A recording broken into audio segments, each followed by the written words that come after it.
ये हिंदू धर्म का प्रभाव काफी तेजी से फैल रहा था। उन दिनों अमेरिका, रूस, ऑस्ट्रेलिया सहित तमाम बड़े देशों में नागरिक रोजाना हजारों की तादाद में इस्कॉन संस्था से जुड़कर हिंदू धर्म अपना रहे थे। भगवत गीता के प्रचार प्रसार के कारण कृष्ण भक्तों की संख्या लगातार बढ़ती जा रही थी। विदेशी सड़कों पर मृदंग और हारमोनियम पर हरे कृष्ण नाम संकीर्तन में लोग स्वतः ही शामिल होकर नाचने लगते थे। ईसाई, यहूदी, मुस्लिम तमाम लोग धर्म छोड़ रहे थे। ये सब देखकर कट्टरपंथियों के सीने पर सांप लौटने लगे। इस्कॉन विरोधियों का रोम रोम जल रहा था। उन लोगों में ये डर बैठता जा रहा था कि अगर ऐसे ही चलता रहा तो धीरे धीरे देश के सभी नागरिक हिंदू हो जाएंगे। परंतु समस्या ये है कि अगर इस्कॉन को रोका जाए तो कैसे रोका जाए। और आखिरकार पोलैंड की राजधानी वॉर्सो में एक शख्स से ये सब बिल्कुल सहा नहीं गया। अंत में उसने भगवान श्री कृष्ण पर आरोप लगाते हुए इस्कॉन पर केस फाइल कर दिया। मामला कोर्ट में पहुंचा और जैसा कि हर एक केस में होता है, प्रतिवादी पक्ष को कोर्ट में हाजिर होने के लिए सम्मन भेजे जाते हैं। वैसे ही इस्कॉन को सम्मन भेजे गए और निश्चित दिनांक को वादी तथा प्रतिवादी कोर्ट में उपस्थित हुए। वादी पक्ष नन ने अदालत में मांग करते हुए कहा कि पोलैंड में इस्कॉन को बैन कर दिया जाए, क्योंकि इस्कॉन के अनुयायी उस श्री कृष्ण का गुणगान करते हैं जिसका चरित्र ठीक नहीं था।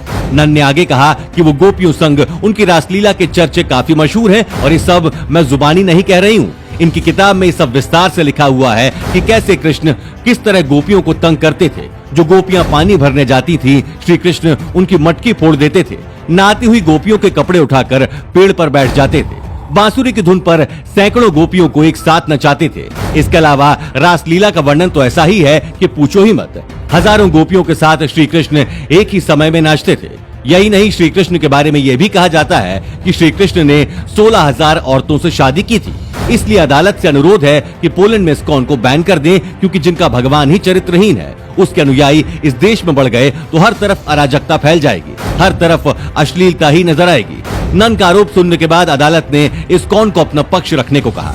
तब इस्कॉन के एक विद्वान ने अदालत से विनती करते हुए कहा कि माय लॉर्ड, मैं ज्यादा कुछ नहीं कह रहा। आप इस नन से उस शपथ को दोहराने के लिए कहें जो शपथ इन्होंने नन बनते समय ली थी। इस बात पर जज ने उस शपथ को तेज आवाज में बोलने के लिए कहा, परंतु नन कुछ नहीं बोली, वो चुपचाप खड़ी रही।